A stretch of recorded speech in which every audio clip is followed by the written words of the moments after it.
Okay, good morning. Thank you to Stephen. I think it might have been outside Hadar, actually.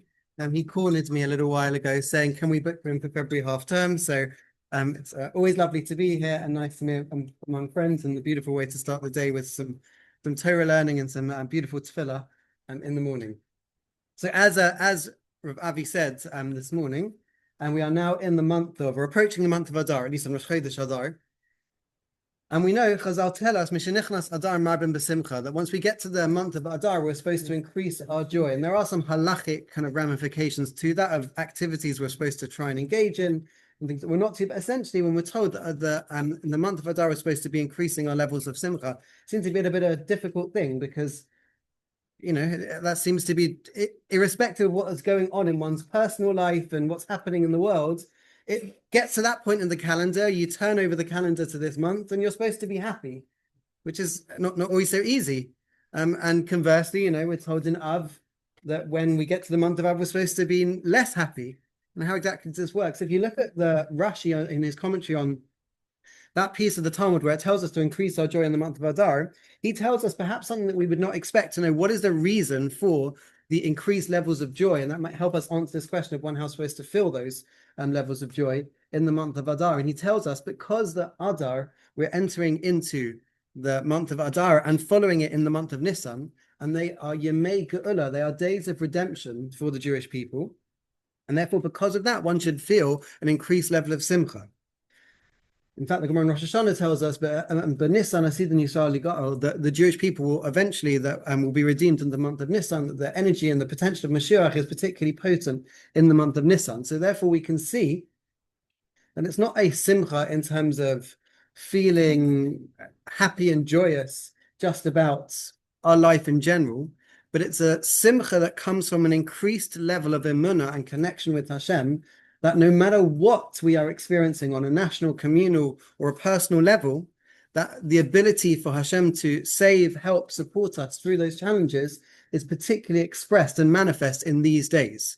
And therefore, yes, doesn't matter what's going on in one's life, if one is able to spiritually attune oneself to the flavor of the times that we are in, the season of miracles, we could call it. That's what we're in now. This time of year is a season of miracles, and that should increase a person's level of simcha. And I think it's very apt that, particularly in current world events, with the continued existential threats to the Jewish people, once again coming from Persia, as we're going to be reading about in the Megillah, that is very much current events.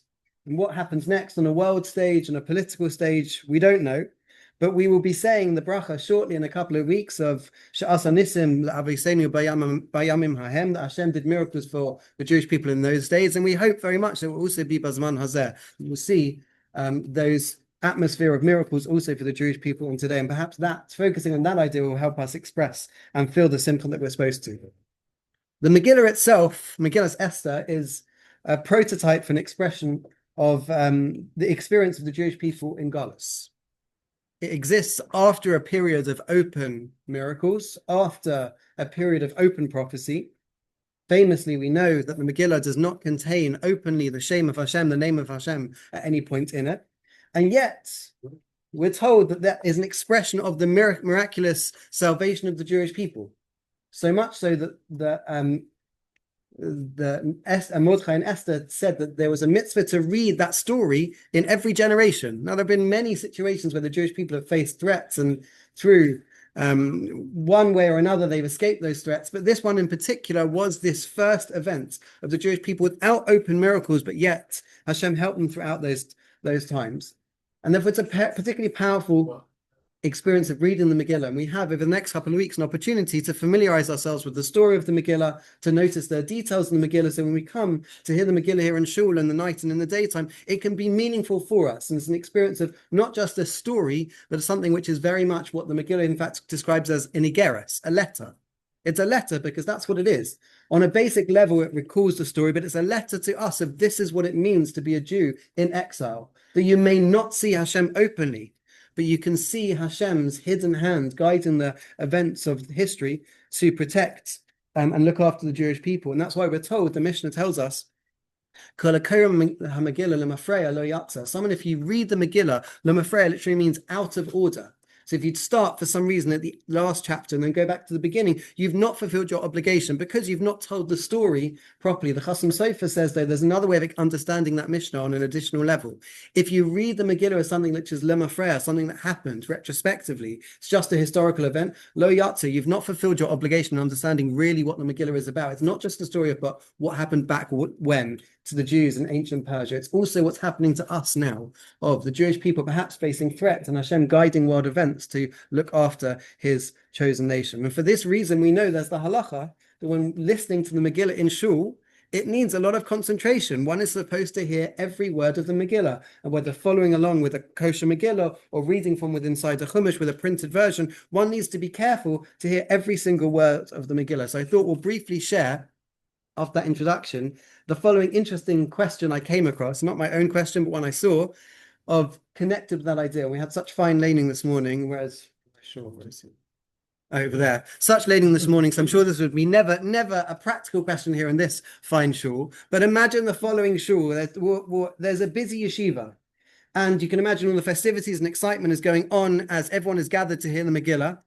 And there's lots of excitement and enthusiasm as the Megillah is being read. But during the Megillah laning, after that part, towards the end of the Megillah, where everyone joins in reciting the names of Haman's sons, one of the students of the yeshiva quietly comes over to the Gabbai and to the Bar Korah and says, "You made a mistake. You made a mistake and you read the sons out of order. Two of the orders in the Megillah, you switched those. Now, that is definitely a mistake that is significant enough that would invalidate the reading. It's not just perhaps a pronunciation of a particular letter that wouldn't change the meaning. If you're changing the order of the words, then that's definitely a problem." So the Gabbai says, no one else in the shul said anything. He looks around, no one else is making a face. You must have got it wrong. Let's finish the laning. And I'm sure there's no problem. So halachically, in such a situation where you've got one person claiming there was an error, no one else seems to notice it, what would actually be the halacha? Was the Gabbai right in saying, we'll just assume that the one person made a mistake? So this actually comes down to a question perhaps in Edus, in testimony and witnesses. We read in Parshas Mishpatim last week of the idea that within the Beis Din, if two people came and gave testimony, then that creates a halachic imperative that witness statement, that testimony is taken seriously. So if someone gives testimony, the Shulchan Aruch says in Choshen Mishpat that you have to give a definitive statement about what you saw. Now, there is a possibility to undo someone's testimony, but that undoing of testimony can only be done with contradictory testimony. So what does that mean? Someone came along and said, we saw Reuven robbing the bank yesterday. Monday morning, 11 o'clock, he was on Edgware High Street. He got out of his car, balaclava over his head, ran into the bank, came out with his bag of cash, and off he ran this night. He's guilty. We saw it happen. And two other Eidim walk in and say, couldn't have possibly been that was how the events unfolded, because Reuven happened to be with us, and we'd gone for a walk on Brighton Pier yesterday. We were in Brighton, he was with us. So in that case, the first sets of witnesses are known as Eidim Zomimim. That's right, Eidim Zomimim. They are false witnesses because they've been definitively proved with contradictory evidence, and there's a whole set of punishments the Torah describes that you give to those Eidim, the punishment that they would have intended to give to the other person falsely. However, what about if two other witnesses came in and said, we were standing outside the bank on Edgware High Street and we didn't see anything. We just didn't see anything. The Shulchan Aruch says saying we haven't seen something is not testimony, because it's just a negation of we don't know, essentially you're saying. If they said we saw it and they said we didn't see it, that's not the same as someone saying, no, we saw the person that you've accused and we saw him somewhere else. So generally, the idea of saying we didn't see something would not be considered a proof halachically in Beis Din. That's in Choshen Mishpat in Chof Tes, and you can see that halacha. However, if two Eidim came and said we saw the event, and two Eidim came and said we didn't see the event, we now have contradictory statements, and the two that said they saw nothing, if there's other witnesses that also claim to have not seen the event. So let's imagine there was lots of people there on Edgware High Street, and there was the two people that said we saw Reuven rob the bank, and two people that we ask and they come to base and they say We didn't say anything. And there was a whole bunch of other people on the high street, and none of them reported anything. No one phoned the police, no one made any reports, no one made any statements about it. Because there was a whole group of other people there that also did not make any reports about witnessing the event, then we treat the two in that situation that said we saw nothing as if they were saying not only did we see nothing, but actually their testimony we interpret to say the two witnesses that accused Reuven of being a thief, it's as if they saw nothing. And that becomes contradictory witnesses. So if it's 2 versus 2, one says I saw and one says I didn't see, then the one that says they didn't see, that's not real testimony. But if there's a whole group of people, none of them have made a statement to say that and this event took place, then there's a space to say that that is actually contradictory testimony and we wouldn't be able to act on this. So how does that relate to our laning? The fact that nobody else noticed this supposed mistake in the laning of the Megillah, no one else called out, corrected the Gabba, or at least asked a question, seems to suggest that this one person who came and said, I think they got the order of the names wrong, we do not listen to their protest, and they were in fact correct in finishing the Megillah laning without needing to repeat or correct the mistakes. However, if there would have been 2 people that came and said they made the mistake, then we would have fallen into this rule of 2 witnesses are treated exactly the same as 100 witnesses. The Gemara tells if you've got 2 witnesses saying A happened and 100 witnesses saying B happened, and we do not in that case follow the majority like we do in other areas of halacha. And 2 witnesses become a halachic mandate to investigate to see that particular idea. So the Mishnah Berurah, interestingly, tells us, in a case of when someone has a suffix, has a doubt, had they read the Megillah properly or not, then he quotes on the Prima Garden one, the classic commentaries on the Shulchan Aruch, suffix in Kores a Megillah, if there's a doubt if one has read the Megillah, after it's possible, we do not apply the regular principle of a doubt in which one has fulfilled a rabbinic mitzvah, then we are lenient. So let's just give a quick application of this idea. If one gets up at the end of a Shabbos meal and says, I'm not sure if I've said Birkas Hamazon, I don't remember if I've benched or not. What's the halacha in that situation? Seeing as benching at the end of a meal, which one has bread and is full, is a mitzvah min ha-Torah, it's a Torah mitzvah, one would need to bench again. If, however, it was after the Kit Kat that Avi mentioned this morning, you needed to make an alamichia and you weren't sure if that you'd made that bracha or not, that bracha is only rabbinic, that's only a bracha midrabanan, and therefore in a case of doubt, you would not make that bracha again.